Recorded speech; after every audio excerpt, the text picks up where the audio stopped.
1 கொரிந்தியர் 6வது அதிகாரம். 1 கொரிந்தியருக்கு எழுதின நிருபம் 6வது அதிகாரம் 14வது வசனத்தை வாசிக்க கேட்கலாம். தேவன் கர்த்தரை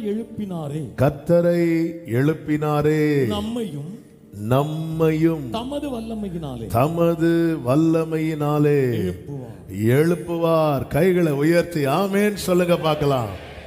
2000 ஆண்டுகளுக்கு முன்பதாக சிலுவையிலே மரித்த இயேசுவை கல்லறையில் அடக்கம் பண்ணினார்கள்.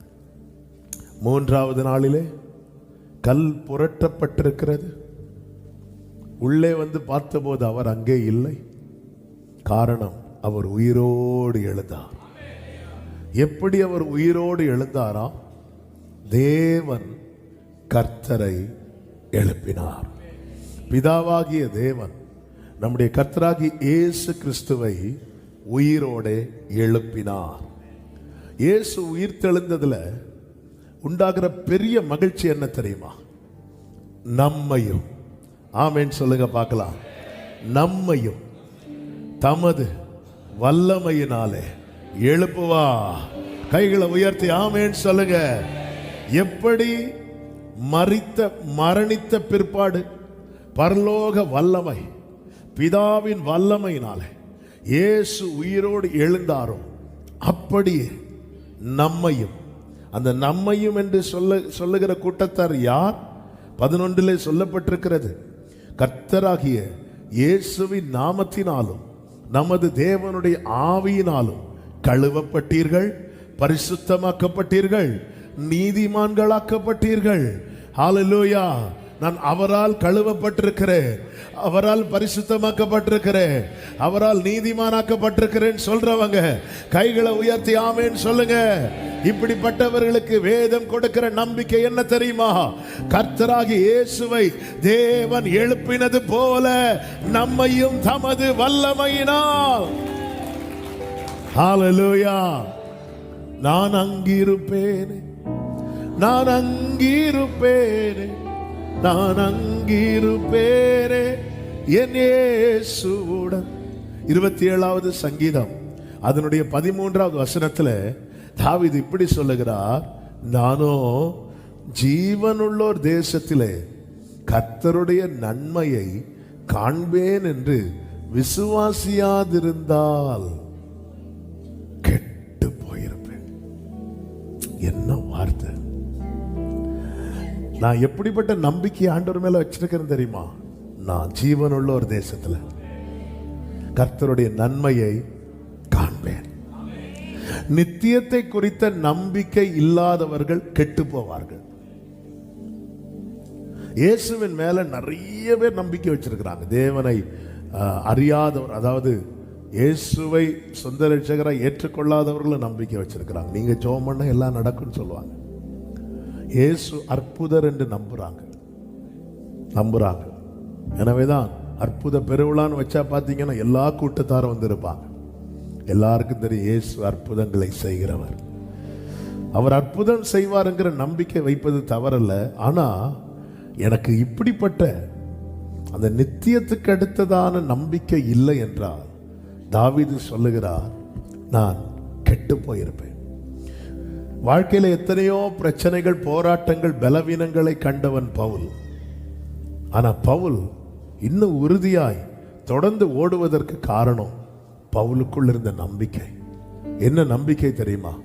தேவன் கர்த்தரை எழுப்பினாரே, நம்மையும் தமது வல்லமையினால் எழுப்புவார். 1 கொரிந்தியர் 15வது அதிகாரம் 20, 21, 22, 23 வசனங்களில் இப்படி சொல்லப்பட்டிருக்கிறது, கிறிஸ்துவோ மரித்தோரிலிருந்து எழுந்து நித்திரை அடைந்தவர்களில் முதற் பலனானார். மனுஷனால் மரணம் உண்டானபடியால் மனுஷனால் மரித்தோரின் உயிர்த்தெழுதலும் உண்டாயிற்று.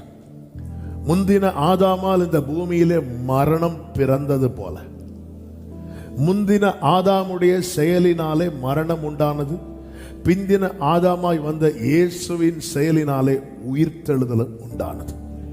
ஆதாமுக்குள் எல்லாரும் மரிக்கிறது போல கிறிஸ்துவுக்குள் எல்லாரும் உயிர்ப்பிக்கப்படுவார்கள். அடுத்த வார்த்தை, அவன் தன் தன் வரிசையிலே உயிர்ப்பிக்கப்படுவான். முதற் பலனானவர் கிறிஸ்து, பின்பு அவர் வருகையில் அவருடையவர்கள் உயிர்ப்பிக்கப்படுவார்கள். ஹல்லேலூயா! எவ்வளவு பெரிய நம்பிக்கையை ஆண்டவராகிய இயேசு கிறிஸ்து நமக்கு கொடுத்திருக்கிறார். இயேசு சொன்னார், நானே உயிர்த்தெழுதலும் ஜீவனுமாயிருக்கிறேன். என்னை விசுவாசிக்கிறவன் மரித்தாலும் பிழைப்பான். இயேசுவை பிதாவாகிய தேவன் எழுப்பினது போல நம்மையும், ஏனென்றால் இங்கே சொல்லப்பட்டிருக்கிறது, அவர் முதற் பலனானவர். முதற் பலன். அடுத்து அவனவன் தன் தன் வரிசையில். நல்ல கவனமா கேளுங்க. நாம் மறுபடியும் ஜெனிப்பிக்கப்பட்டவர்கள். 1 பேதுரு 1:4 சொல்லப்பட்டிருக்கிறது, அவர் இயேசு கிறிஸ்து மரித்தோரிலிருந்து எழுந்ததினாலே அழியாததும் மாசு அற்றதும் வாடாததுமாகிய சுதந்திரத்துக்கு ஏதுவாக ஜீவனுள்ள நம்பிக்கை உண்டாகும்படி. என்ன நம்பிக்கையா? சத்தமா சொல்லுங்க. அது என்ன ஜீவனுள்ள நம்பிக்கை? இந்த பூமியில எல்லாமே அனித்தியமானது, எல்லாமே அழிந்து போகக்கூடியது. இயேசு ஜீவனுள்ள நம்பிக்கையை நமக்கு தரும்படிக்கு தமது இரக்கத்தினாலே நம்மை மறுபடியும் ஜெனிப்பித்தார். அப்போ மறுபடியும் பிறந்த ஒவ்வொருவருக்குள்ளும் என்ன நம்பிக்கை உறுதியா இருக்கணும் தெரியுமா? அவர் என்னையும் எழுப்புவார். ஹல்லேலூயா! இன்னைக்கு இங்க வாழ்ற, இங்க ஓட்ட முடிந்த பிறகு அங்கே வாழ்றேன். இப்படிதான் ஒரு கப்பல்ல ஒரு தாயார் பயணித்துக் கொண்டிருந்தார்களாம் தன் மகளை பார்ப்பதற்கு. திடீரென்று கப்பல் டேமேஜ் ஆகுது. எல்லாரும் பதறி அங்கங்கே ஓடிட்டு இருக்கும்போது இந்த தாயாரோட மெதுவாக இருந்து ஸ்தோத்திரம் பண்ணிட்டு இருக்கிறாங்க. வந்து சொல்றாங்க, பெரிய ஆபத்தில் சிக்கி இருக்கிறவங்களுக்கு பயம் இல்லையா, கவலை இல்லையா? அவங்க சொல்றாங்க, கப்பல் கரை சேர்ந்தா நான் அங்கே இருக்கிற மகளை பார்ப்பேன். 2 பிள்ளைங்க, ஒரு பிள்ளை இறந்துருக்கு. கப்பல் கரை சேரலைன்னா நான் என் மூத்த பிள்ளைகிட்ட போவேன் அப்படின்னாங்க. கரை சேர்ந்தா 2வது பிள்ளைய பார்ப்பேன், கரை சேரலைன்னா மூத்த பிள்ளைய பார்ப்பேன். என்ன நம்பிக்கை! ஒரு தேவ பிள்ளைக்கு இப்படிப்பட்ட நம்பிக்கை, ஜீவனுள்ள நம்பிக்கை உண்டாகும்படிக்கு அவர் என்ன செய்தாராம்? மறுபடியும் ஜெனிப்பித்தார். அப்படி மறுபடியும் ஜெனிப்பிக்கப்பட்டவங்க தான் யார் அப்படின்னா பிள்ளைகள். யாரு? நான் இயேசுவின் பிள்ளைன்னு சொல்றவங்க சத்தமா கையசைச்சு ஆமென் சொல்லுங்க. நான் இயேசுவின் பிள்ளை, பயமே இல்லை என்னாலும். நாம் தேவனுடைய பிள்ளைகளாய் இருக்கிறோம் என்று ஆவியானவர் தாமே நம்முடைய ஆவியுடனே கூட சாட்சி கொடுக்கிறார் என்று ரோமர் 8:16 சொல்லப்பட்டிருக்கிறது. இது ஒரு பெரிய செய்தி, அதனால கொஞ்சம் ஸ்பீடா போயிட்டு இருக்கிறேன். பிரேக் போட வேண்டிய இடத்துல மட்டும் கொஞ்சம் நிறுத்தி சொல்ல விரும்புகிறேன். நல்ல கவனமா கேளுங்க. அப்போ இயேசுவை தேவன் எழுப்பினார். அப்போ பிள்ளைகள் ஆனாலே போதும், நம்மை அவருடைய நாளிலே இதே போல எழுப்புவாரா என்ற கேள்வி வரும்போது இங்கேதான் ஆவியானவர் ஒரு காரியத்தை காண்பித்து கொடுக்கிறார். என்னவென்றால், இயேசு சிலுவையிலே மரித்தார் என்பது நாம் அறிந்தது. ஆனால் வேதம் அதை எப்படி காண்பிக்கிறது என்றால், கொலோசியர் 2வது அதிகாரம் 15வது வசனத்தில் இப்படி சொல்லப்பட்டிருக்கிறது, சிலுவையிலே வெற்றி சிறந்தார். அதன் அர்த்தம் என்ன? ஓட்டத்தை ஜெயத்துடன் ஓடி முடித்தார். யார் தங்கள் ஓட்டத்தை ஜெயத்துடன் ஓடி முடிக்கிறார்களோ அவர்களை தேவன் தம்முடைய வல்லமையினால் எழுப்புவார். அப்ப நம்முடைய போக்கஸ் எதுல இருக்கணும் அப்படின்னா, எந்த நோட்டம் ஜெயத்துடன் முடியோ அந்த நாடு.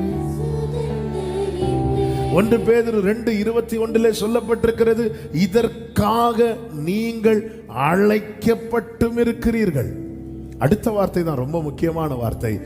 ஏனெனில் கிறிஸ்துவும் உங்களுக்காக பாடுபட்டு நீங்கள் தம்முடைய அடிச்சுவடுகளை தொடர்ந்து வரும்படி உங்களுக்கு மாதிரியை பின் வைத்து போனார்.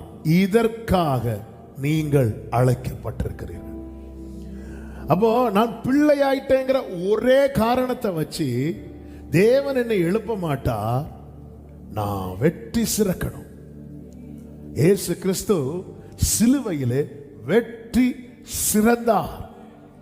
அப்போ சக்சஸ்ஃபுல்லா நல்ல போராட்டத்தை போராடினேன், ஓட்டத்தை முடித்தேன், விசுவாசத்தை காத்துக்கொண்டேன். நம்முடைய வாழ்க்கை பயணம் எப்படி போயிட்டு இருக்கு?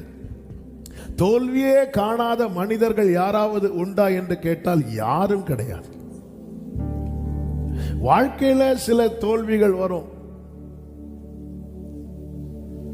படிப்புல வரலாம், அல்லது சில முயற்சி பண்ணி அது தோற்று போகலாம். இப்படியெல்லாம் இருக்கும் இந்த இம்மையில. ஆனா நம்முடைய விசுவாச வாழ்க்கையில, விசுவாச ஓட்டத்துல தோல்வி வராதபடி நாம் பார்த்து கொள்ள வேண்டியது அவசியம். காரணம், நம்ம எங்க போக போறோம் தெரியுமா? அவர் அந்த திரைக்குள் பிரவேசித்திருக்கிறார். அவரை ஃபாலோ பண்ணி நாமும் உள்ள போக போறோம். அந்த மகிமையில, அந்த அந்த அந்த மகிமை நிறைந்த வாசஸ்தலத்தில் கோடா கோடி தூதர்கள் மூப்பர்கள் சூழ்ந்திருந்து தேவனை ஆராதிக்கிற அந்த வாசஸ்தலத்துக்குள்ளே, ஹalleluya ஹalleluya, அந்த வாசஸ்தலத்தை வர்ணிக்கவே முடியாது. அங்கே அங்கே செல்லும்படி நாம் அழைக்கப்பட்டவர்கள். இன்னைக்கு கர்த்தர் காண்பிக்கிற காரியம் இதுதான். நீ உன்னுடைய மூளையை யூஸ் பண்ணியோ அல்லது உன்னுடைய எந்த ஒரு காரியத்தினாலேயோ நீ ஜெயிக்க முடியாது. நீ ஜெயிக்கிறதுக்கு நான் உனக்கு ஒரு அடிச்சுவடை வச்சுட்டு போயிருக்கிறேன். என் காலடி பட்ட இடத்துல உன் கால்கள் இருக்கட்டும். ஹalleluya. அடிச்சுவடை வைத்து போயிருக்கிறார். நாம் ஜெயிக்க வேண்டியது அவசியமா இருக்கிறது. சர்தை சபைக்கு சொல்லும் போது வெளிப்படுத்தின விசேஷம் 3வது அதிகாரம் அதனுடைய 5வது வசனத்தில் இப்படி சொல்லப்பட்டிருக்கிறது, ஜெயம் கொள்ளுகிறவன் எவனோ அவனுக்கு வெண் வஸ்திரம் தரிப்பிக்கப்படும். ஜீவ புஸ்தகத்திலிருந்து, இந்த வார்த்தையை நல்ல கவனிங்க, ஜீவ புஸ்தகத்திலிருந்து அவனுடைய பெயரை நான் கிறுக்கி போடாமல் என் பிதா முன்பாகவும் அவருடைய தூதர் முன்பாகவும் அவன் நாமத்தை அறிக்கையிடுவேன். புக்க திறந்து பேரை வாசிப்பாராம். இந்த வார்த்தையை நல்ல கவனிங்க. ஒருவன் மறுபடியும் ஜெனிப்பிக்கப்படும் போது கர்த்தர் அவனுடைய பெயரை எழுதுகிறார். ரட்சிக்கப்பட்ட ஒவ்வொருவருடைய பெயரை கர்த்தர் எழுதுகிறார். அவர் எழுதுகிறவர் மாத்திரமல்ல, அவர் கிறுக்கி போடுகிறவராக இருக்கிறார். என் பேரை ஒன்ஸ் எழுதிட்டாரு, அதனால என் கால் போன போக்கிலும் மனம் போன போக்கிலும் வாழலானா கிடையாது. என் ஓட்ட முடியும் போது இவன் ஜெயிச்சுட்டானா அந்த பேரை வெட்ட மாட்டான். ஜெயிக்கலன்னா ஹalleluya, என் பெயரை அவர் ஜீவ புஸ்தகத்தில் எழுதும் போது அவ்வளவு சந்தோஷம். அதுபோல என் பெயரை அவர் ஜீவ புஸ்தகத்திலிருந்து வெட்டுறாருன்னா, ஆண்டவரே நீங்க தான் ஆண்டவரே பெயர் எழுதுனீங்க. ஜெயம் கொள்ளுகிறவனவனோ ஜீவ புஸ்தகத்திலிருந்து அவனுடைய நாமத்தை நான் கிறுக்கி போடாமல். அப்போ ஜெயிக்காதவன் பேரை கர்த்தர் என்ன செய்கிறார்? வெட்டுறாரு. ஹalleluya. என் பெயர் எழுதப்படுவது எவ்வளவு முக்கியமோ அதை விட முக்கியம், எழுதின பெயர் அவர் என்ன செஞ்சிடக்கூடாது? வெட்டிடக்கூடாது. இதற்காக தான் கர்த்தர் நம்மை அழைத்து அவர் வைத்த அடிச்சுவடை பின்பற்றும்படிக்கு நமக்கு கிருபை தருகிறார். எப்படிப்பட்டவங்களும் இயேசுவின் இடத்தில் வரலாம். ஆனால் வந்தவர்கள் இப்படிதான் வாழ வேண்டும் என அவர் ஒரு அடிச்சுவடை வைத்திருக்கிறார். அதுல கால் எடுத்து வைக்கணும். அதுதான் வேதம் சொல்லுகிறது, உம்மை உறுதியாய் பற்றி கொண்ட மனதை உடையவன் உம்மையே நம்பி இருக்கிறபடியால் நீர் அவனை பூரண சமாதானத்துடன் காத்துக்கொள்வீர். நம்முடைய ஓட்டம் ஜெயத்தோடு முடிஞ்சா கடைசி நாளில் இந்த புஸ்தகங்கள் திறக்கப்படும். திறக்கப்பட்டுட்டு நம்ம பேரை அவர் பிதாவுக்கு முன்பாகவும் அவருடைய தூதர்களுக்கு முன்பாகவும் சொல்லுவாராம். எப்படி இருக்கும்? ஹல்லேலூயா. அப்படி புக் ஓபன் பண்ணிட்டு அப்படி பார்த்துட்டு ஜான்சன் அப்படி சொன்னா, ஆண்டவரே அதே இது புக்கை ஓபன் பண்ணிட்டு, ஆண்டவர்னா இந்த வருஷம் இந்த டேட்ல நான் ரட்சிக்கப்பட்டேனே, ரட்சிக்கப்பட்டப்ப நான் எழுதுனேன். ஆனா ஓட்டம் ஜெயத்தோடு முடியாததுனால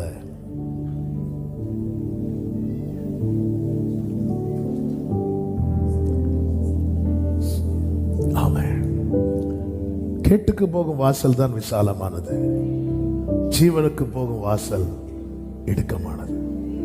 அதான் நான் அன்பா சொல்லுவேன் பிள்ளைங்க கிட்ட, ஒருவேளை எக்ஸாம்ல நினைச்ச மார்க் இல்லாம இருக்கலாம், தோற்று போகலாம். நீங்க நல்ல மார்க் எடுப்பீங்க, நான் காமனா சொல்றேன். சில முயற்சி நமக்கு கை கொடுக்காம போகலாம். இதெல்லாம் பெரிய இழப்பு இல்லைங்க. ஆனா லைஃப்ல தோத்துட்டோன்னு வைங்களேன், வாழ்க்கையில தோத்துட்டோன்னு வைங்களேன். ஹல்லேலூயா. அதாவது அநேகருடைய பெயர் புஸ்தகத்துல எழுதப்படவே செய்யாது. அவங்க நிலைமை எவ்வளவு பரிதாபமோ அதை விட பரிதாபம் என்ன தெரியுமா? எழுதின பேரை வெட்டுறது. ஆமா, இது இலை போட்டு சாப்பாடு இல்லைன்னு சொல்றோம். எழுதின பேரை வெட்டுறது.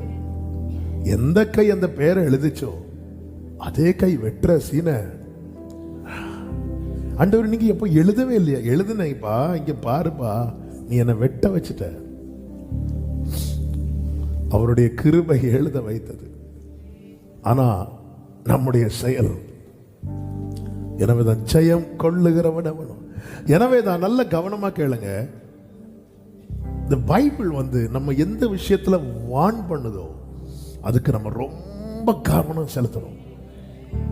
ஒரு வார்னிங் இருக்குனாலே நமக்கு ஒரு சான்ஸ் இருக்குன்னு அர்த்தம்.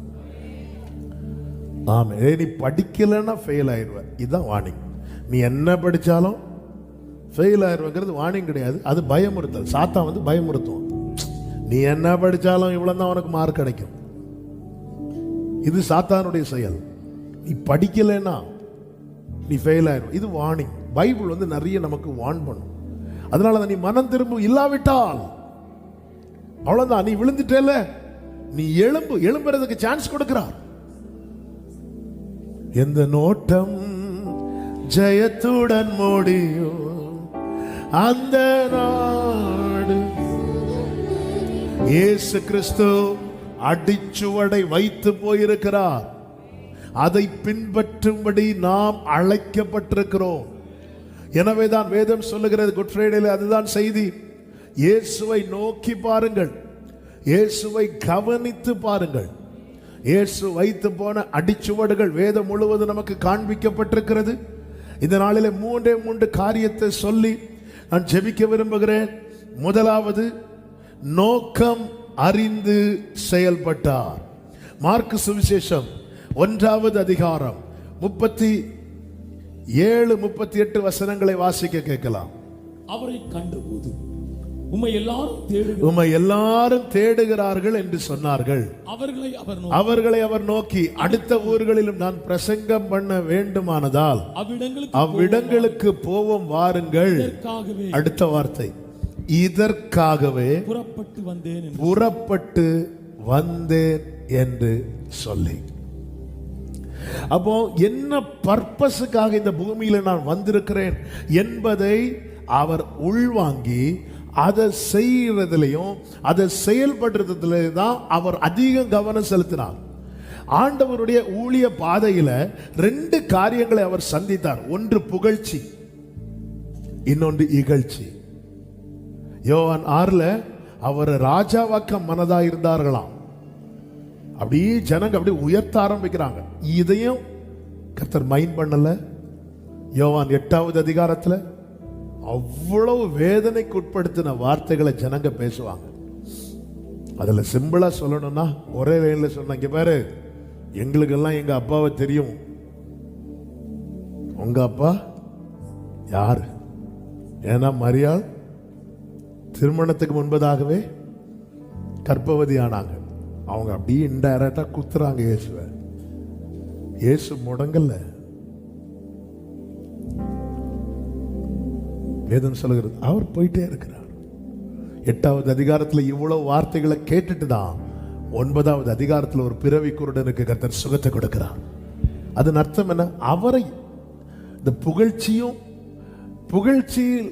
புகழ்ச்சியை அதிகம் விரும்புகிறவர்கள் இகழ்ச்சியை தாங்கிடவே மாட்டாங்க. எனவேதான் ரொம்ப புகழ்ந்தாலும் ஸ்தோத்திரம், இகழ்ந்தாலும் ஸ்தோத்திரம்.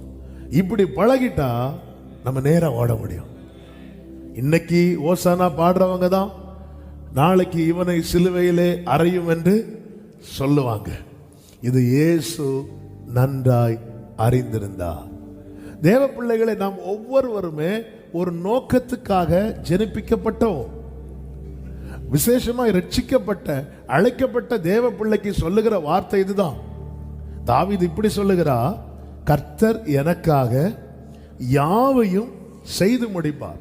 சங்கீதம் 138:8 நமக்கு நன்றாய் பிடித்த வசனங்கள்ல ஒண்ணு. அந்த யாவையும் செய்து முடிப்பார் என்ற வார்த்தைக்கு அதனுடைய சரியான அர்த்தம் இப்படி சொல்லப்பட்டிருக்கிறது, the Lord will fulfill his purpose for me. என் வாழ்க்கையில இருக்கிற அவருடைய பர்பஸ அவர் நிறைவேற்றுவார். நம்ம என்னன்னா, கர்த்தர் எனக்காக யாவையும் செய்து முடிப்பார். நம்ம வசனத்தை எல்லாம் நமக்கு இஷ்டப்படி நம்ம என்ன பண்ணுவோம்னா சேர்த்துறோம். The Lord will fulfill his purpose for me. என் வாழ்க்கையை குறித்த அவருடைய திட்டம் எதுவோ அதை அவர் என் வாழ்க்கையில் நிறைவேற்றுவார். அந்த 138வது சங்கீதத்தில் அவர் சொல்ற, நான் துன்பத்தின் நடுவில் நடந்தாலும். அவன் ஆண்டவருடைய பர்பஸை நிறைவேற்றுவதற்கு அவர் நடத்துகிற பாதையில தாவீது நடக்கிறார். அது எதிர்பாராத பாதை, விரும்பாத பாதை, துன்பத்தின் நடுவில். யாராவது துன்பத்தின் நடுவில் நடக்க விரும்புவோமா? 23ஆம் சங்கீதத்தில் சொல்ற, நான் மரண இருளின் பள்ளத்தாக்கில் நடந்தாலும். யாராவது நடக்க விரும்புவோமா? போர் அடிக்குது, சுடுகாடு வர ஒன்று போயிட்டு வரும், யாராவது போவோமா? அவர் நடத்துறாரு. ஏன்? எனக்கு தெரியும் கர்த்தர் என்ன நடத்துறாருன்னா என் மேல இருக்கிற அவருடைய பர்பஸ அவர் நிறைவேற்றவே. ஹல்லேலூயா. கடந்த வியாழக்கிழமை இந்த வார்த்தையை கொஞ்சம் மெடிடேட் பண்ண கர்த்தர் கிருபை செய்தார். பிலிப்பியர் 2வது அதிகாரத்தில் ஒரு வார்த்தை இருக்கிறது, 13வது வசனம். ஏனெனில் தேவனே தம்முடைய தயவுள்ள சித்தத்தின்படி விருப்பத்தையும் செய்கையையும் உங்களில் உண்டாக்குகிறவராய் இருக்கிறார். இந்த வார்த்தை ரொம்ப அருமையான வார்த்தை. நல்ல கவனமா கேளுங்க. என் வாழ்க்கையில் அவருடைய பர்பஸ் அவர் நிறைவேற்றணும்னா எனக்குள்ள எந்த விருப்பம் வரணும்?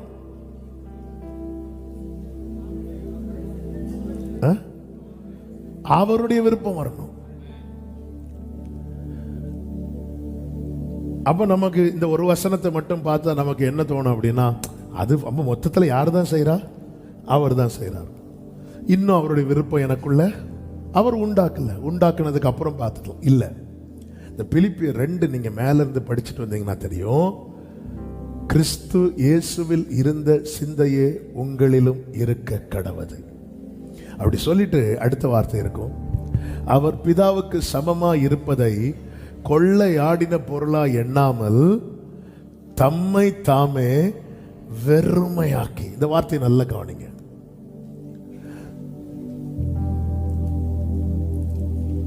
பிதாவினுடைய சித்தம் பிதாவினுடைய விருப்பம், அதுதான் சித்தம், அவருடைய செய்கை இவரில் வெளிப்பட இவர் செய்தது என்ன அப்படின்னா, தம்மை தாமே வெறுமையாக்கினார். நான் ஒரு விருப்பத்தை எனக்குள் வைத்திருக்கிறது வரைக்கும் அவரால் அவருடைய விருப்பத்தை எனக்குள்ளே உண்டாக்க முடியாது. நான் ஒரு விருப்பத்தை எனக்குள்ளே சுமந்து கொண்டிருக்கிறது வரைக்கும் அவரால் அவருடைய விருப்பத்தை எனக்குள்ளே உண்டாக்க முடியாது. எனவேதான் நீங்க இயேசுவில் இருந்த சிந்தையே உங்களிலும் இருக்க கடவது. என்னில் அவர் தம்முடைய விருப்பத்தையும் செய்கையும் உண்டாக்க வேண்டுமானால் நான் என்னை வெறுமையாக்கணும். என்னுடைய ஆசை, என்னுடைய விருப்பம், ஏன்னா நமக்கு தெரியாது, எல்லாருக்குள்ள விருப்பங்கள் உண்டு, எல்லாவற்றை குறித்த விருப்பங்களும் உண்டு. ஆனால் நான் என்னை வெறுமையாக்காமல் எனக்குள்ளே அவருடைய விருப்பத்தை உண்டு பண்ண முடியாது. இயேசு சொல்லுகிறார் யோவான் 8வது அதிகாரத்தில் 42வது வசனத்தில், நான் சுயமாய் வரவில்லை, அவரே என்னை அனுப்பினார். யோவான் 5:30, நான் என் சுயமாய் ஒன்றும் செய்கிறது இல்லை. என்ன வார்த்தைங்க இது? நான் என் சுயமாய் ஒன்றும். இப்ப கவனிங்க, மனிதனை கர்த்தர் படைக்கும் போது அந்த தீர்மானத்தை யார்கிட்ட கேட்டு எடுத்தார்? யார்கிட்டையும் கேட்கல, யார்கிட்டையுமே கேட்கல. அவரே தீர்மானம் எடுக்கிறார். மனுஷனை படைத்தார். தேவனால் படைக்கப்பட்ட மனுஷன் பழத்தை சாப்பிட்ட தீர்மானம் எடுத்தான்ல, யார்கிட்ட கேட்டு எடுத்தான்? அவனும் யார்கிட்டையும் கேட்கல. இங்கதான் தப்பு பண்றோம். யார்கிட்டையும் கேட்காம தீர்மானம் எடுக்கிறது யாரு? கர்த்தர். யாரிடத்திலும் கேட்காமல் தீர்மானம் எடுக்கிறது யாரு? கர்த்தர்.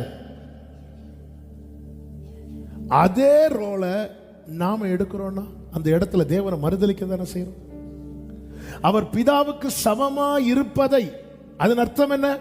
இவரால சுயமா தீர்மானம் எடுக்க முடியும், இவரால சுயமா எல்லாம் செய்ய முடியும். அப்படி எண்ணாமல் தம்மை தாமே வெறுமையாக்கினார். வெறுமையாக்கிட்டு அவருக்கு என்ன விருப்பமோ அது எனக்குள்ளே உண்டாகட்டும், அவர் என்ன செய்யணும்னு நினைக்கிறாரோ அது எனக்குள்ளே உண்டாகட்டும். இன்னைக்கு ஏன் தேவ திட்டத்தை அறிந்து கொள்ள முடியவில்லை? நேற்று யூத் மீட்டிங் முடிச்சு நிறைய பிள்ளைங்க வந்து கேட்ட காரியத்தில் ஒன்று, நாங்கள் ஆண்டவருடைய சித்தத்தை எப்படி அறிய. ஆமாம், இன்னைக்கு அநேகருக்கு என்னன்னா, ஏன் எனக்குள்ள அந்த விருப்பம் வர மாட்டேங்குது? நாம் 1000 விருப்பங்கள் உள்ள நாம் நம்மை இன்னும் வெறுமையாக்கவில்லை. எனக்குள்ளே ஆண்டவர், நம் தேவன் ஆலயத்தில் உலாவுகிறவர் என்று வேதம் காண்பிக்கிறது. ஆலயம் என்று சொல்லும் போது இந்த கட்டிடம் மாத்திரம் அல்ல, நம் ஒவ்வொருவரும் ஆலயம். ஒரு கேள்வி, நமக்குள்ளே உலாவுவதற்கு நாம் ஆண்டவருக்கு ஸ்பேஸ் கொடுக்கிறோமா? ஸ்பேஸ் கொடுக்கிறோமா? நம்ம கேட்போம், இப்போ வாரம் இறங்கி வாரம். ஆண்டவர் கேட்போம், நான் இறங்கி வந்து என்னப்பா எங்கப்பா இருக்கணும் கேட்பார். எனக்குள்ளே தேவன் உலாவுவதற்கு, என் வாழ்க்கை அவருடைய வஸ்திர தொங்கலால் நிரம்புவதற்கு, எனக்குள்ளிருந்து அவருடைய விருப்பத்தையும் அவருடைய செய்கையையும் அவர் உண்டாக்குவதற்கு நான் எந்த அளவுக்கு ஸ்பேஸ் கொடுக்கிறேன் அவருக்கு? அவர் என் விருப்பம் எனக்குள் வைக்கப்பட, என் விருப்பங்கள் அப்புறப்படுத்தப்பட வேண்டியது அவசியமாயிருக்கிறது. நோக்கம் அறிந்து செயல்படணும். ஒவ்வொரு வருஷம் முடியும் போது பழையன முடிந்தன புது வருஷம், ஹாப்பி நியூ இயர் சொல்றோம். நம்ம லைஃப் பர்பஸ்ஃபுல்லா இருக்குதா? நான் சரியா தான் பயணிக்கிறேன், என்னை குறித்த தேவ திட்டத்தை நோக்கி தான் நான் பயணித்துக் கொண்டிருக்கிறேன், என்னுடைய செயல்கள் அப்படிதான் இருக்கிறது என்ற நிச்சயம் இருக்குமானால், ஆமே, நம்முடைய முடிவில் மரணத்தை குறித்த பயம் நமக்கு இருக்காது. ஆமே, நன்றாய் புரிந்து கொள்ளுங்கள். பகற்காலம் இருக்கும் மட்டும்தான் கிரியை செய்ய முடியும். ஒருவரும் கிரியை செய்யக்கூடாத ராக்காலம் வருகிறது. ஏதோ வாழ்ந்தோம், ஆண்டவரிலிருந்து நன்மையை பெற்று ஆண்டவரை நோக்கி பார்க்கிறது நன்மை பெறுவதற்காக மட்டும் இருக்கக்கூடாது. உம்முடைய சித்தம் பரலோகத்தில் செய்யப்படுகிறது போல இந்த பூமியிலையும் செய்யப்படுவதாக. என்னுடைய லைஃப் பர்பஸ்ஃபுல்லா இருக்கணும்னா நான் எதுக்காக இந்த பூமியில கர்த்தரை ஜெனிப்பித்தார்? ஒரு குழந்தை பிறக்கும் போது 4 குழந்தை இறக்குறதாட்டு ஒரு ரிப்போர்ட் சொல்றாங்க. கர்த்தர் தாயின் கருவில் தோன்றினது முதல் ஆதரித்து, தாயின் வயிற்றிலிருந்து எடுத்து வளர்த்து ஆதரித்து இதுவரை கொண்டு வந்திருக்கிறார். நீ எவ்வளோ காலம் நமக்கு முன்பாக நம்முடைய ஓட்டம் இருக்கிறது என்று தெரியாது, ஆனா பர்பஸ்ஃபுல்லாக தான் என் லைஃப் இருக்குன்னு சொல்ல முடியுமா? ஆண்டவருக்கு நம்ம எந்த அளவுக்கு ஸ்பேஸ் கொடுக்கிறோமோ, இடம் கொடுக்கிறோமோ, அந்த அளவுக்கு நம்முடைய வாழ்க்கையில தேவ திட்டம் செயல்படுத்தப்பட்டு கொண்டே இருக்கும். இன்னும் விருப்பமே உண்டாகலையே, இன்னும் விருப்பமே உண்டாகலையே. தேவ சித்தம் செய்யணுங்கிற விருப்பமே ஏன் உண்டாகல? உள்ளே 1000 விருப்பங்களை வைத்துக் கொண்டிருக்கிறோம். என் ஓட்டம் எவ்வளவு காலம் என்பதை தாண்டி எப்படி என்பது ரொம்ப முக்கியம். நோக்கம் அறிந்து இயேசு செயல்பட்டார். இரண்டாவதாக அவர் வைத்து அடுத்த அடிச்சுவடு என்ன தெரியுமா? சாட்சியை காத்து கொண்டார். அப்போஸ்தலர் 10வது அதிகாரம் 38வது வசனத்தில் இப்படி சொல்லப்பட்டிருக்கிறது, நசரேயனாகிய இயேசுவை தேவன் பரிசுத்த ஆவியினாலும் வல்லமையினாலும் அபிஷேகம் பண்ணினார். தேவன் அவருடனே கூட இருந்தபடியினால் அவர் நன்மை செய்கிறவராய் சுற்றி திரிந்தார். தேவன் அவரோடு இருந்ததுனால அவர் என்ன செய்யல? தீமை செய்யல. இதான் சாட்சியை காத்து கொள்ளுதல். வாக்கினாலோ நோக்கினாலோ செய்கையினாலோ பிறருக்கு தீமை செய்யாமல் ஒருவன் வாழ்கிறான் என்றால் அவன் என்ன வெளிப்படுத்துறான் தெரியுமா? கர்த்தர் என்னோடு இருக்கிறார். இந்த காலை வேளையில எத்தனை பேருக்கு சொல்ல முடியும் ஆண்டவர் என்னோடு இருக்கிறார்? அத ஆண்டவர் நம்மோடு இருக்கிறார் என்றால் நம்ம என்ன செய்கிறவர்களா சுற்றி திரியணுமா? என்ன செய்யக்கூடாது? தீமை செய்யக்கூடாது. ஏன் தீமை செய்யக்கூடாது? தீமை அவரிடத்தில் சேருவது இல்லை. தேவன் என்னோடு இருப்பதை என் கிரியைகள் தான் மற்றவர்களுக்கு வெளிப்படுத்தும். என் வார்த்தை நம்ம சொல்லுவோம் கர்த்தர் என் கூட இருக்கிற, எல்லாரும் நம்பணும்னு கிடையாது, நாமே நம்ப மாட்டோம் நம்ம சொல்றத. ஆனா என் கிரியைகள் வெளிப்படுத்தும். ஈசாக்குக்கு விரோதமாய் பொறாமைப்பட்டு ஜனங்கள் அவன் வெட்டின துறவை மூடுகிறார்கள். ஈசாக்கின் கிரியை நமக்கு தெரியும், கனிகடாமல் காத்து கொண்டான். அங்க வேற எந்த அற்புதம் ஒண்ணு நடக்கல, அல்ல அக்கினி இறங்கல்ல, ஒண்ணு நடக்கல. இவனுடைய கிரியைகள் காண்பித்தது அவர்களுக்கு இவன் கூட கர்த்தர் இருக்கிறார். அவங்க வந்து சொல்லிட்டாங்க, நிச்சயமாகவே உம்மோடு கூட கர்த்தர் இருக்கிறார். ஜெயத்தோடு ஓட்ட முடிய சாட்சியை காத்து கொள்ள வேண்டியது அவசியம். தீத்து 2வது அதிகாரம் 14வது வசனத்துல இப்படி சொல்லப்பட்டிருக்கிறது, அவர் நம்மை சகல அக்கிரமங்களில் நின்று மீட்டு கொண்டு தமக்குரிய, இந்த வார்த்தை கவனிக்கணும், சொந்த ஜனங்களாகவும் நற்கிரியைகளை செய்ய பக்தி வைராக்கியம் உள்ளவர்களாகவும் நம்மை சுத்திகரிக்கும்படி நமக்காக தம்மை தாமே ஒப்பு கொடுத்தார். இந்த வார்த்தை கவனிச்சீங்களா? என்னை சுத்திகரிக்க அவர் ஒப்பு கொடுத்தது எதற்கு தெரியுமா? நான் எதுல பக்தி வைராக்கிய பாராட்டணுமா? நற்கிரியை செய்ய. இனி நான் துர்க்கிரியை செய்யக்கூடாது, நான் நன்மை தான் செய்யணும். என்னால யாருக்கும் எந்த தீங்கும் வரக்கூடாது. ஒருவருடைய தீமைய, ஒருவருடைய வீழ்ச்சியை நான் என் மனசுல கூட நினைக்க கூடாது. இந்த சாட்சியை காத்துக்கொள்வது என்பது எவ்வளவு முக்கியம் தெரியுமா? ஹல்லேலூயா. பரிசுத்த ஆவி உங்கள் மேல் வரும்போது நீங்கள் எருசலேமிலும், அடுத்த வார்த்தை அதன் அர்த்தம் என்ன? அது வரைக்கும் நீ 4 சுவருக்குள்ள இருந்து எருசலேமை விட்டு போகாதென்றார்.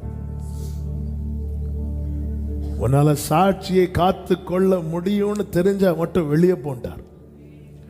உன் சுயத்தால முடியாது. ஹோலி ஸ்பிரிட் வரும்போது நீ சாட்சியா இருப்பாய். இன்னைக்கு கர்த்தர் நம்மை நம்பி வெளியே கொண்டு போகிறார். ஒவ்வொரு சூழ்நிலையில தேவன் நம்மை கொண்டு போகிறார். ஆமென். ஆண்டவர்கிட்ட கேட்கணும், டெய்லி கேட்கணும். நற்கிரியைகளை செய்ய பக்தி வயராக்கி. நான் அதை இப்படி சொல்ல விரும்புறேன், மனசுல கூட ஒருத்தருடைய தீமையை விரும்பாதீங்க. ஹல்லேலூயா. நமக்கு பிடிக்காதவங்க விழணும், பிடிச்சவங்க வாழணும். இந்த எண்ணம் ரொம்ப மோசம். இது எங்க எங்க அடிக்கும்னா நம்ம ஓட்டம் ஜெயத்தோட முடிய விடாது. ஆமே, மனசுல கூட நினைக்க கூடாது. நல்லா இருக்கட்டும். யோவான் ஸ்நானன் கிட்ட வராங்க. ஆண்டவரே, யோவானுடைய சீஷர்கள் வராங்க. நம்ம கிட்ட வந்த கூட்டம்லாம் இயேசு கிட்ட போறாங்க. அப்படி சொல்லும்போது யோவான் சொல்றார், அவர் பெருகட்டும். என்ன வார்த்தைங்க இது? பிசினஸ்ல ஒருத்தங்க வளர்றாங்களா, உடனே முட்டை எடுத்து கலக்கி குடிங்க. ஏங்க, அவங்க பெருகட்டுங்க. ஆமே. சர்ச்சில் பக்கத்தில் 2 பேர் இருக்கிற ஆண்டவரே, இவங்க நல்லா இருக்கட்டும் ஆண்டவரே. பிறருடைய நன்மையை நம்ம விரும்புறோம்னா நம்ம என்ன சொல்றது தெரியுமா? என் கூட கர்த்தர் இருக்கிறார். நல்லா இருக்கணும். பக்கத்தில் 2 பேரை பார்த்து சொல்லுங்க, நீங்க நல்லா இருக்கணும். அம்மா மகளுக்கும் மகள் அம்மாவுக்கும் சொல்லுகிறதே. ஹல்லேலூயா. இயேசுவை பிடிக்க வந்தவனுடைய காதை பேதுரு வெட்டின போது கர்த்தர் நன்மை செய்தார்.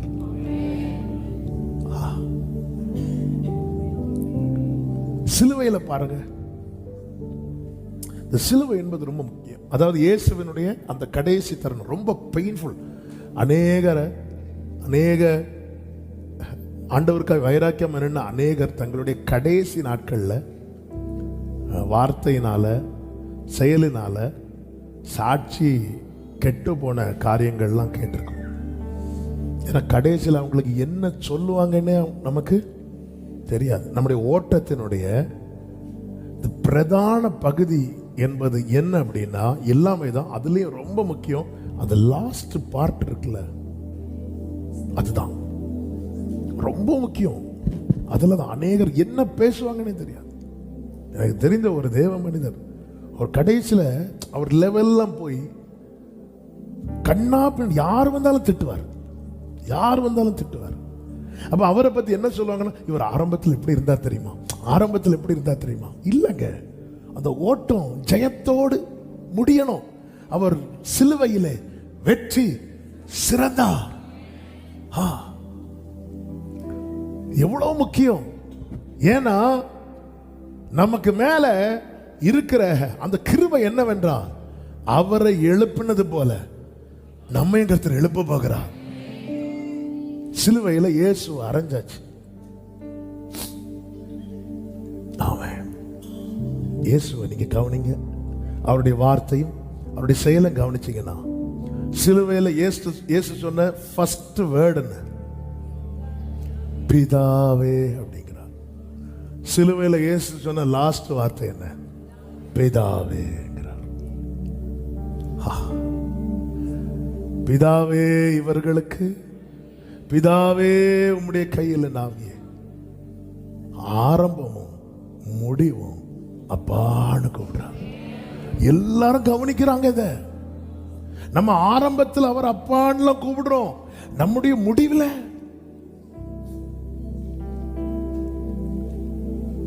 அங்க மரியாள் நிக்கிறாங்க, யோவான் நிக்கிறான்.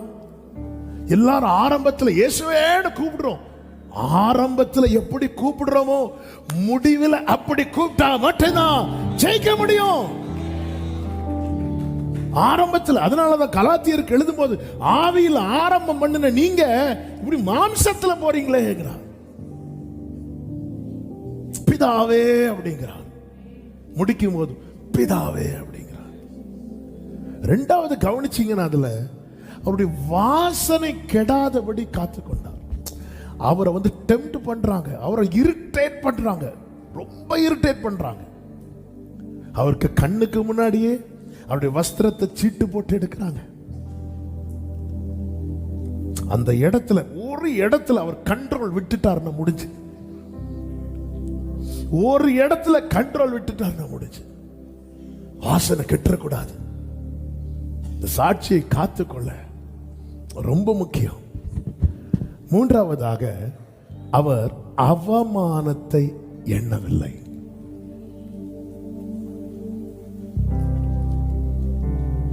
இந்த அவமானத்தை மட்டும் நினைச்சிட்டாருன்னு வைங்களா, எப்படி இருக்கும்? அவர் முகத்துல துப்புனாங்கல்ல, அதை மட்டும் அவர் திரும்ப திரும்ப நினைச்சாருன்னா அந்த இடத்துல அவர் என்ன வார்த்தையை விட்டுருப்பாருன்னே தெரியாது. எலிசாக்கு 2 மடங்கு வரம் கிடைச்சிட்டு வராரு. வரும்போது பிள்ளைங்க எலிசாவை பார்த்து மொட்டை தலையானாங்க. இவரு கொஞ்ச நேரம் பார்த்தாரு, அவ்வளவுதான். சிங்கம் வந்துச்சா கரடி வந்துச்சா? கரடி. நிறைய சால்வை நமக்கு தராதது காரணம் தான். தெரு ஃபுல்லா கரடியா இருக்கும். அவங்க என்ன பார்த்து முறைச்சாங்க, கரடிய வா.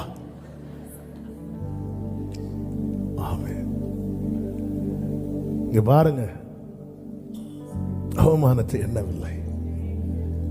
4வது, கசப்புக்கு இடம் கொடுக்கல. ஒரு மனுஷனுக்கு வலி வரும்போது தான் இந்த கசப்பான வேர் விழும். அதாவது நமக்கு தாங்கக்கூடிய பெயின் ஒன்று இருக்கு. தாங்கக்கூடிய பெயின் தாங்க முடியும். நமக்கு தாங்க முடியாத பெயின் வந்துட்டுன்னு வைங்களேன், நம்ம ரொம்ப சஃபர் பண்ணுவோம்.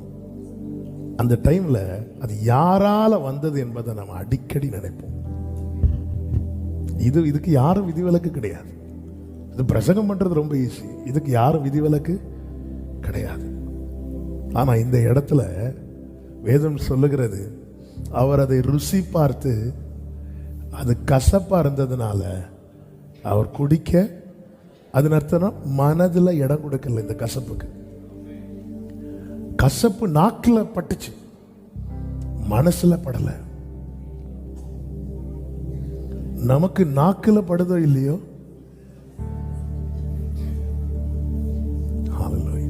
மனதில் இடம் கொடுக்கல.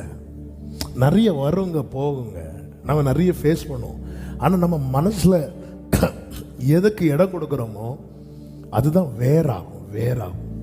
ஏசு பாருங்க, மனதில் இடம் கொடுக்கல. அது மாத்திரமா, 2 கையில ஆணிகள்.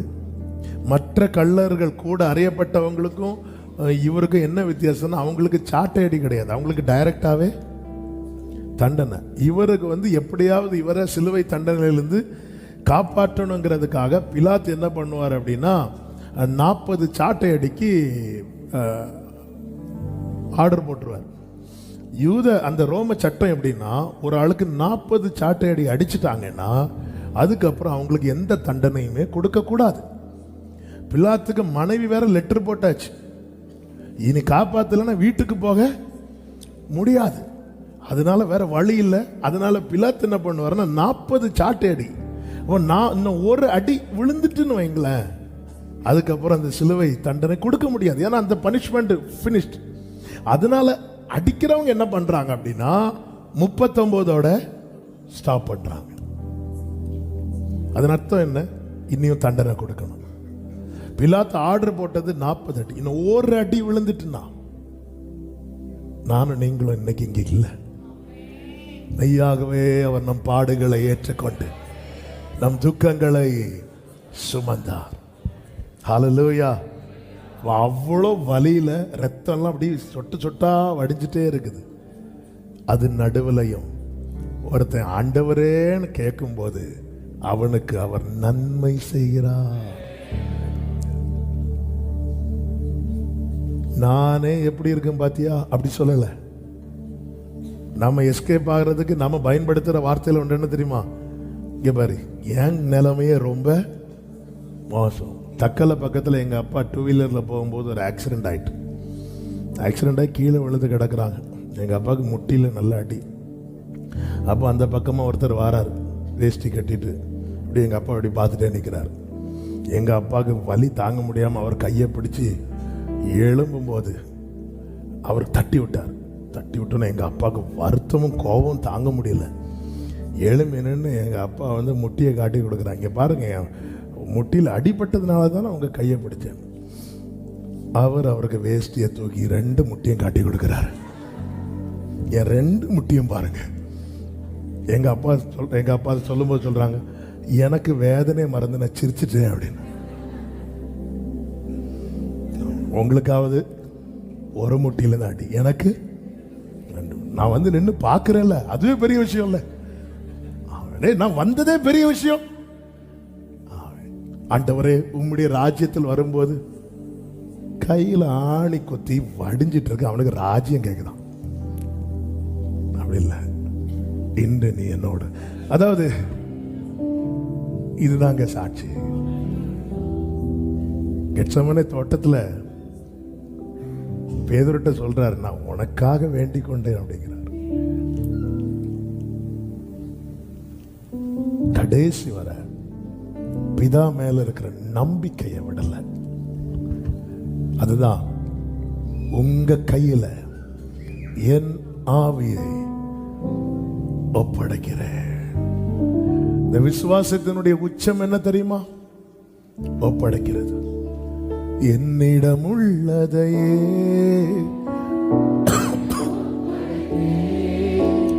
அந்நாள் வரையிலுமே அதை காத்திட வல்லவரே. அதாவது எல்லாரும் கவனிக்கிறாங்க அவர் என்ன பேசுறாரு. ஏலி ஏலின்னு கூப்பிடும் போது ஒருத்தன் சொல்றான், அவர் எலியாவை கூப்பிடுறாரு.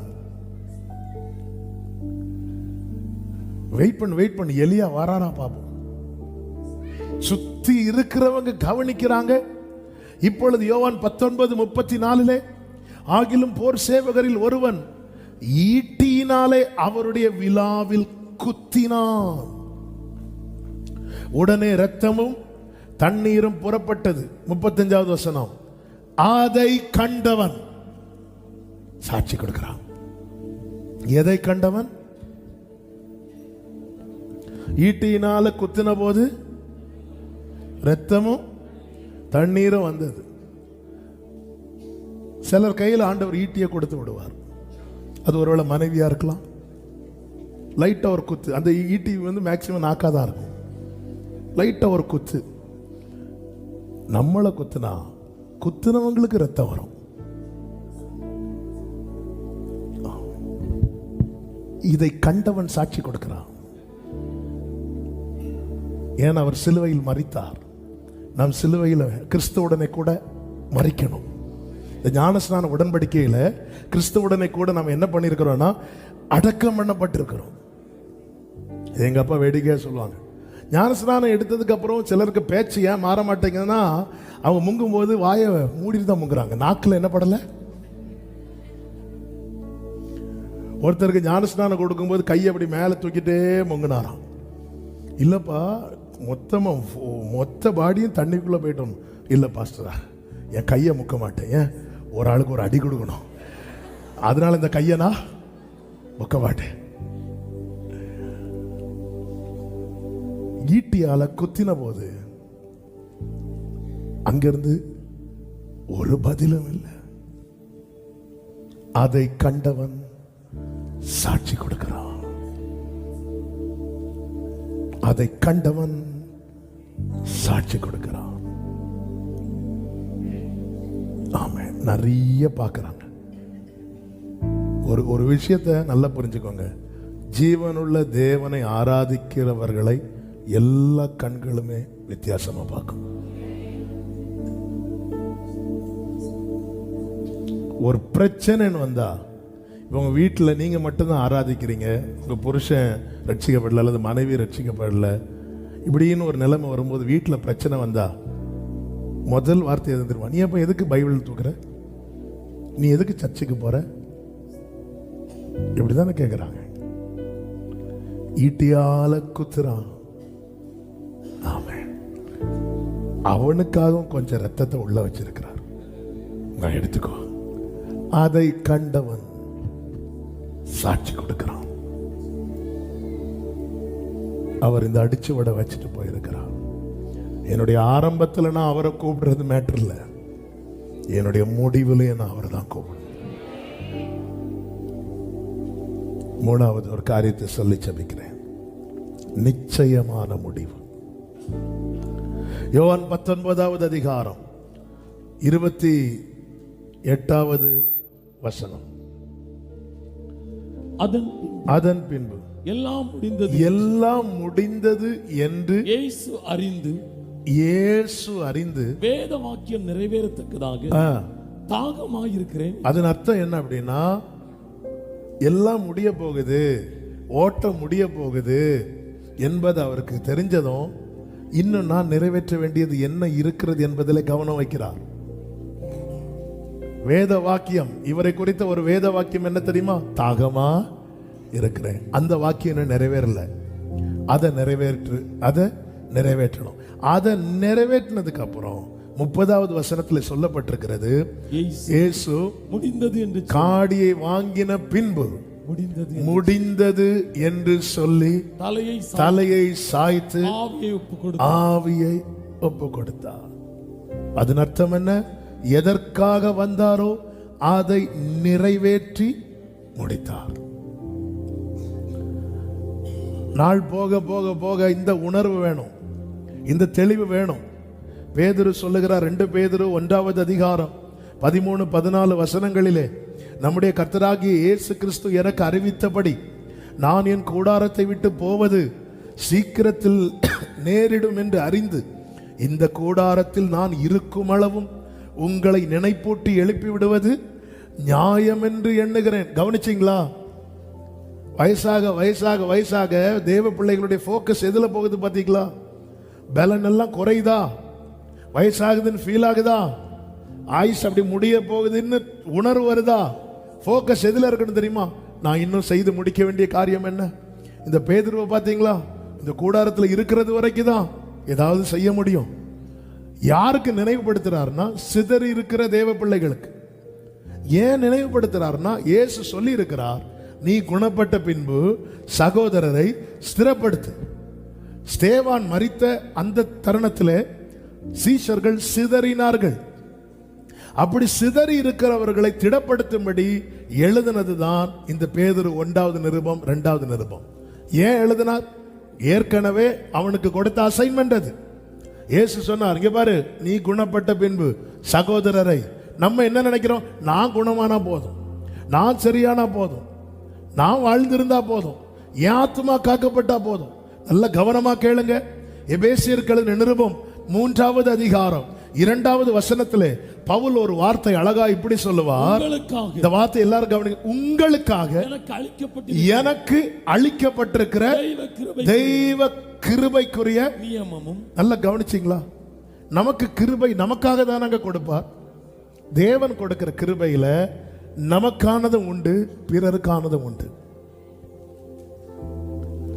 எனக்கு ஒரு தேவன் கிருபை கொடுக்கிறார்னா அது நான் ரட்சிக்கப்பட, நான் நிலைத்திருப்பதற்கான கிருபையும் அதுல உண்டு, மற்றவர்களுக்கு நன்மை செய்வதற்கான கிருபையும் அதுல உண்டு. இது நான் குணப்பட்டா போதும், நான் கரெக்டா தான் இருக்கிறேன்னா மற்றவர்களுக்காக எனக்கு ஒரு கிருபையை கொடுத்திருக்கிறார்ல, அந்த கிருபையை நான் என்ன பண்றேன்? விருதாவாக்குகிறேன். பவுல் சொல்லுகிறார், நான் தேவனுடைய கிருபையை விருதாவாக்குகிறது இல்லை. இதுவரை நம்ம யாருக்கும் எந்த விதத்திலும் பிரயோஜனமா இல்லைன்னா நம்ம கிருபையை விருதாவாக்குறோம். நான் குணப்பட்டா போதுமா? இல்ல, நீ குணப்பட்ட பின்பு. நம்ம ரட்சித்த உடனே ஏன் இந்த பூமியில இருந்து எடுக்காம பூமியில வச்சிருக்கிறா? குணப்பட வேண்டிய அநேகர் உண்டு. இந்த கூடாரத்தில் இருக்கிறது வரைக்கும் தான் என்ன செய்யணுமோ எல்லாம் முடிந்தது என்று இயேசு அறிந்து, இனி காலம் இல்லை, நாட்கள் வேகம் போகிறது, ஆண்டவருக்காக, தேவ ராஜ்யத்துக்காக ஏதாவது செய்ய வேண்டும், அதற்காக எனக்கு அந்த கிருபை கொடுக்கப்பட்டிருக்கிறது. இதையெல்லாம் செய்த பவுல் தான் சொல்லுகிறான், நல்ல போராட்டத்தை போராடினேன், ஓட்டத்தை முடித்தேன், விசுவாசத்தை காத்துக்கொண்டேன். இது நிமித்தம் நீதியின் கிரீடம் எனக்கு வைக்கப்பட்டிருக்கிறது. இயேசு கிறிஸ்து வெற்றியுடன் ஓட்டத்தை முடித்தார். பிலிப்பியர் 2வது அதிகாரம் அதனுடைய 9, 10, 11 வசனங்களிலே சொல்லப்பட்டிருக்கிறது. ஆதலால் தேவன் எல்லாவற்றுக்கும் மேலாக அவரை உயர்த்தினார். 11 சொல்லப்பட்டிருக்கிறது, எல்லா நாமத்திற்கும் மேலான நாமத்தை அவருக்கு தந்தருளினார். வெளிப்படுத்தல் 2வது அதிகாரம் 17வது வசனத்திலே ஆவியானவர் சபைகளுக்கு சொல்லும் போது இப்படி சொல்லுகிறார்.